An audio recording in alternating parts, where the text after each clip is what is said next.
గాలివానలు బీభత్సం సృష్టించాయి. చేతికొచ్చే పంటలను నాశనం చేశాయి. అనంతపురం జిల్లాలో కురిసిన అకాల వర్షాల వల్ల పుట్లూరు మండలంలో పండ్ల తోటలకు భారీ నష్టం చేకూరింది.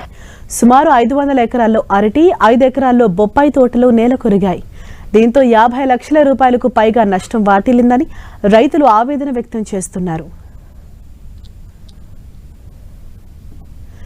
నిన్న రాత్రి ఈదురుగాలులు, ఉరుములు, మెరుపులతో కూడిన వానకు పుట్లూరు మండలంలోని కందిగోపుల, చింతకుంట, సూరేపల్లి, అరకటవేముల, కొండాపురం తదితర గ్రామాలలో సాగులో ఉన్న బొప్పాయి, అరటి పంటలకు తీవ్ర నష్టం వాటిల్లింది. బీభత్సమైన గాలివానకు చేతికొచ్చిన బొప్పాయి కాయలు రాలిపోయాయి. ఎకరాకు 2 లక్షలకు పైగా పెట్టుబడి పెట్టి 3 ఎకరాలలో బొప్పాయి సాగు చేస్తే తీరా డబ్బులు చేతికొచ్చే సమయానికి నష్టం వాటిల్లటంతో రైతులు లబోదిబోమంటున్నారు. నష్టపోయిన రైతులను ప్రభుత్వం ఆదుకోవాలని డిమాండ్ చేస్తున్నారు. ప్రకాశం జిల్లాలో ఈదురుగాలులు బెంబేలెత్తించాయి. కొమరోలు మండలం ముట్టుపల్లి గ్రామంలో అకాల వర్షం ప్రజలను ఆందోళనకు గురిచేసింది. బలమైన ఈదురుగాలుల వల్ల ఓ భారీ వృక్షం నేలకొరగటంతో ఓ వ్యక్తి తీవ్రంగా గాయపడ్డాడు.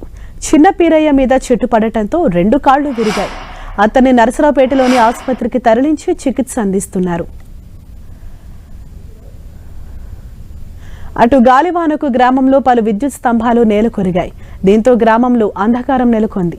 ఈదురుగాలుల వల్ల నాగం నాగార్జున, నాగం రమణలకు చెందిన ఇంటిపై ఉన్న ఇనుప రేకులు గాలికి ఎగిరిపోయాయి. ఆ ఇంట్లో ఉన్న వస్తువులన్నీ ధ్వంసం కావడంతో దాదాపు 1.5 లక్షల నష్టం వాటిల్లిందని బాధితులు ఆవేదన వ్యక్తం చేశారు.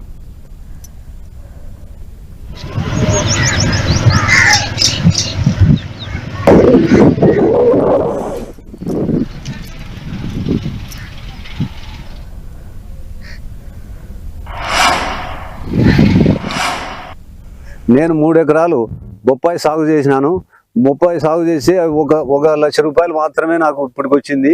భయంకరంగా బీభత్సంగా గాలి వానకు వచ్చి నా కాయలన్నీ నాలిపోయినాయి, నా చెట్లు పడిపోయినాయి.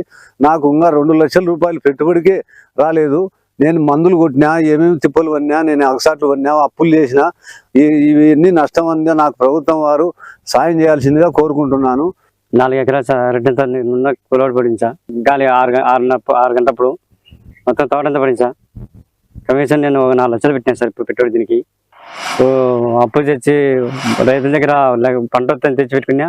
ఏం తగ్గల మందు కూడా తాగుతుంది సార్. తోటకి ఇబ్బంది పడితే పంట గాలి వానకు పడిపోయింది. ఎకరాకు వచ్చేసి మాకు 2 లక్షల వరకు నష్టం వాటిల్లింది. మాకు ప్రభుత్వం ఆదుకోవాలి.